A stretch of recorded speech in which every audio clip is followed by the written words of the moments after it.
이 영상에 나오는 기사는 실제 기사를 바탕으로 재구성한 내용이며 개인의 의견일 뿐이므로 참고만 해주시기 바랍니다. 안녕하세요 주린 여러분. 최근 코스피와 코스닥의 상승 흐름이 이어지면서 신용거래가 10조를 돌파했었는데요. 아무래도 높은 상승에 대한 불안감이었을까요? 아니면 새삼 코로나에 대한 위기감이 다시 고개를 들었던 걸까요?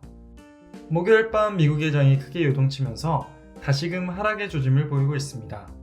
이번 영상을 준비하며 지난 3월 25일 6조 4,404억 원 수준이던 신용거래 융자 잔액이 증시 반등 이후 2달 만에 4조 원 이상 증가했다는 기사를 발견했었는데요.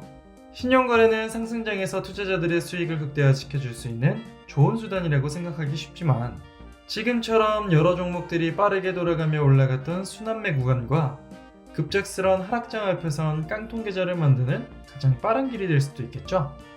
주린이 여러분들께서는 되도록 본인의 자금만을 이용해 신중히 투자하는 것을 추천드립니다.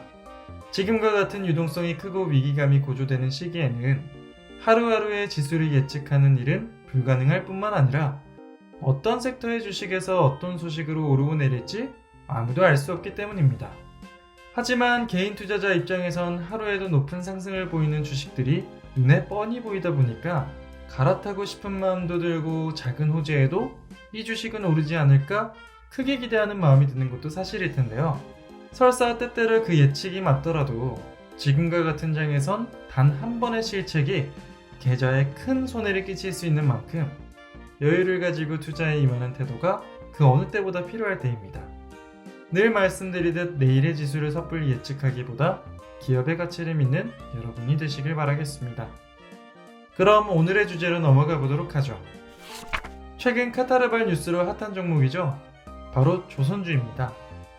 한동안 긴 침체기에 빠져 있었던 조선산업. 이번을 기회로 다시 기지개를 펴게 될까요? 같이 알아보시죠. 최근 아파트 분양과 관련된 기사를 보셨나요? 1600대 1. 어마어마한 분양 경쟁률입니다.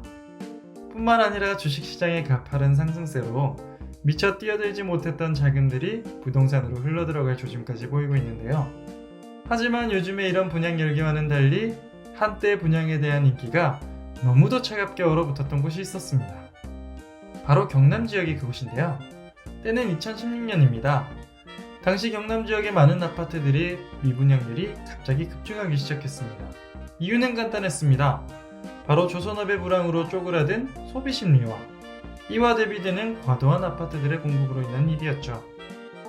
이는 반대로 최근 경남 지역 부동산이 다시 꿈틀하는 이유이기도 합니다.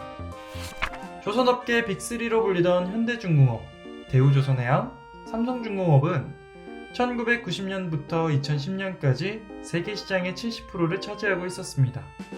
하지만 너무나 잘 나갔기 때문이었을까요? 잘 나가던 조선 3사가 2015년엔 8조 5천억 원의 큰 적자를 내면서 큰 위기를 맞기 시작했습니다. 2016년 3월 말 기준으로 조선업 수주 잔량은 중국 3,756만 CGT, 한국 2,759만 CGT, 일본 2,144만 CGT로 한국 조선업은 12년 만에 역대 최저치를 맞이했었습니다. 따라서 거제, 통영, 고성 지역에 있던 조선업 관련 산업의 도산기업도 늘어나기 시작했죠. 당시 싸고 기술력이 나쁘지 않았던 중국의 약진이 계속해서 이어졌기 때문이었는데요. 이뿐만 아니라 당시 저유가 상황으로 인해서 많은 조선사들이 추진하고 있었던 해양 플랜트 사업 역시 악화일로를 걷게 되면서 더더욱 적자를 키우게 되었습니다. 지금까지도 해양 플랜트 사업은 조선업계에 여전히 큰 부담으로 작용하고 있는데 조선업의 슈퍼사이클을 조심스럽게 점쳐보고 있는 상황에도 똑같은 저유가 상황이 벌어지고 있다 보니 새로운 해양 플랜트 수주 여부 역시 전망이 어두운 상황이죠. 당시 상황이 이렇다 보니 결국 2016년 말 대우조선해양은 10대1로 주식 감자까지 발표하게 되었는데요. 그 외에도 STX 조선 등 많은 중소기업들이 함께 어려움을 겪게 되면서 결국 지역사회 부동산까지 영향을 끼치게 된 것입니다.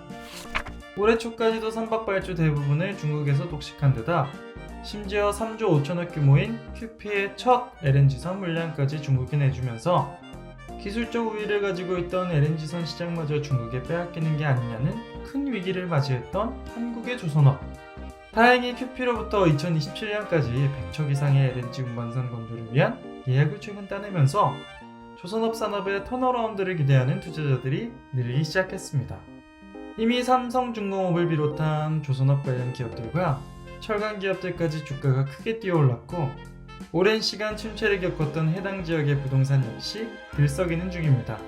뿐만 아니라 카타르에 이어 러시아가 추진 중인 대규모 LNG선 개발 사업으로 쉐빙 LNG선 수주까지 이어지며 앞으로 한국의 조선업이 얼마만큼의 이익을 낼 수 있을지 기대감이 커져가고 있는데요.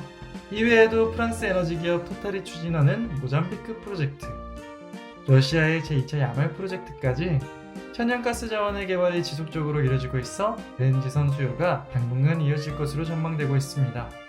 다만 2004년 카타르의 90척 선표 예약 체결 뒤 실발주가 50여 척 규모에 그쳤던 사실과 여전한 해양 플랜트 사업의 부진은 한국 조선업의 완전한 턴어라운드를 기대하기 어렵게 하고 있지만 뛰어난 기술력을 지닌 기업들이 많은 만큼 여러 투자처들 중 하나로 계속해서 지켜볼 필요가 있을 것 같습니다. 오늘 함께 살펴본 조선업 어땠나요? 최근 삼성중공업 우선주의 높은 상승세에 놀라 조선업 투자에 우려를 표하는 투자자들이 많은 것으로 알고 있는데요. 우리 주린이 여러분들은 저희와 함께 여러 산업과 기업들을 살펴보며 항상 투기가 아닌 투자의 관점에서 기업을 제대로 바라볼 수 있는 시각을 키워나갔으면 좋겠습니다. 여러분들의 투자에 오늘의 영상이 작게나마 도움이 되길 바라면서 그럼 다음 시간에 다시 뵙죠.